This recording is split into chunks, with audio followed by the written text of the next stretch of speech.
បាទនេះទៅទៀតហើយបាទនេះដំណើរទៅកាន់មច្ឆាជាតិបាទទៅហើយខ្ញុំកំពុងទៅបាទដើរនិយាយសួរបាទនិយាយនេះអ្នកក្រោយបាទគាត់ថាគាត់ថតគាត់ខ្លះនេះអេបាទគាត់មកចំណោនោះបាទបងស្ពីកតាពាក់ពលលឿននោះគាត់ដើរមានបិជើងបាទគាត់ដាច់ថ្មីចាងគេគាត់មានបិជើងនេះជួយកុំបន្លាចនេះចង់អានេះជាកឹបបូស្កូបាទដំណើរទៅហើយពីនេះខ្ញុំដើរទៅតែឯងខាងនេះបាទនេះជាស្អីគេបាទខ្ញុំមិនដឹងទេខ្ញុំមិនដែរស្គាល់ទេ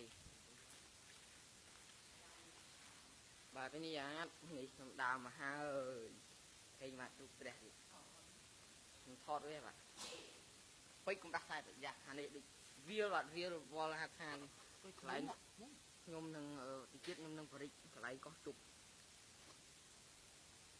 យ៉ាមើលអីយ៉ា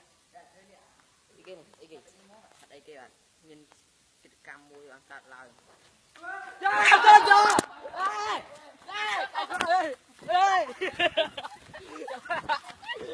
ចាយបង